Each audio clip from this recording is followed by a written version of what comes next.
یہ جنون ہوتا ہے قسم کا. اور کئی لوگ تو واقعی اس میں پاگل ہو بھی جاتے ہیں. مجنون جس کو کہا جاتا ہے وہ کون ہے؟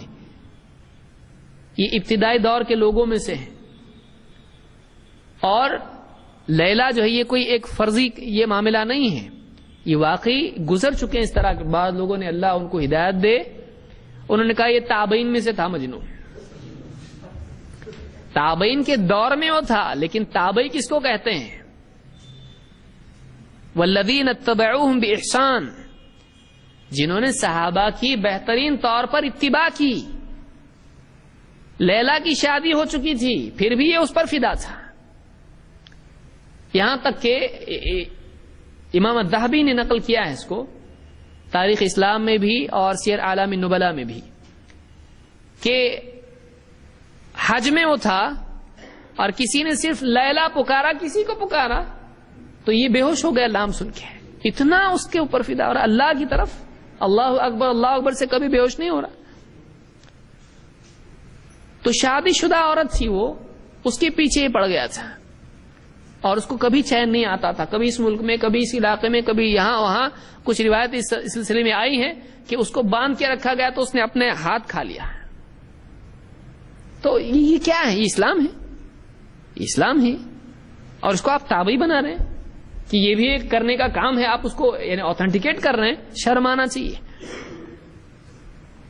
اس کی آپ پڑھیں وہ کون تھا، کیسا تھا. کون سے علماء؟ بخاری نے لی مجنون سے حدیث، کسی نے ذکر کیا مجنون کا دینی طبقوں میں، اولیاء اللہ میں کسی نے ذکر کیا، آپ تابعی بول رہے ہیں اس کو. شیخ الاسلام ہے اوپر سے کہ وہ بھی تابعی میں ایک نئی تحقیق. ایسے نئے چٹکلے چھوڑنے والے مسلمانوں کو گمراہ کر سکتے ہیں اور کر رہے ہیں. تو دینی طبقوں میں آج تک میرے علم کی حد تک کسی نے ذکر نہیں کیا ہے. یہ نئی تحقیق ہے جو اس دور کی ہے کہ وہ بھی تابعی ہے. تابعی کس کو کہتے ہیں؟ پھر آپ حجاج کو بھی تابعی کہیے، جس نے صحابہ کا قتل کیا. تابعی ہے وہ؟ تابعی نہیں ہے، تابعین کے دور میں ہے. تابعی اس کو کہتے ہیں والذین اتبعوہم بإحسان، جنہوں نے صحابہ کی اتباع کی. تابعی اس کو کہتے ہیں. ورنہ کوئی بھی آدمی، خوارج بھی تابعی ہو جائیں گے جنہوں نے حضرت علی سے جنگ کی. کہ آپ کس کو بھی تابعی بنا سکتے ہیں، صرف کسی دور میں ہو جانے سے وہ تابعی نہیں ہوتا ہے. یہ بھی یاد رکھیے.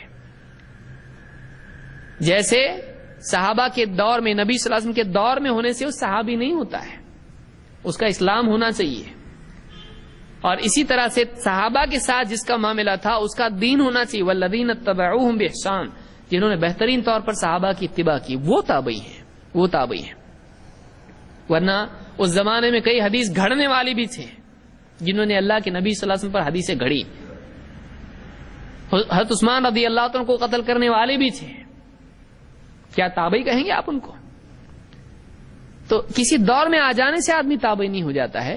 اس دور میں وہ تھا مجنون، لیکن وہ اس کو کہاں جمع کریں گے آپ؟ اس کو دیندار طبقے نے کبھی بھی سراہا نہیں.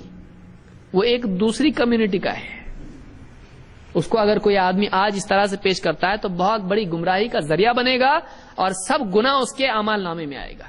نوجوان بولیں گے دیکھو ہمارے شیخ الاسلام نے کہا مجنون بھی تابعی تھا، یہ بھی کرنے کا کام ہے. کوئی تو لیلا ڈھونڈو، ابھی تھیلا لو اور لیلا ڈھونڈو.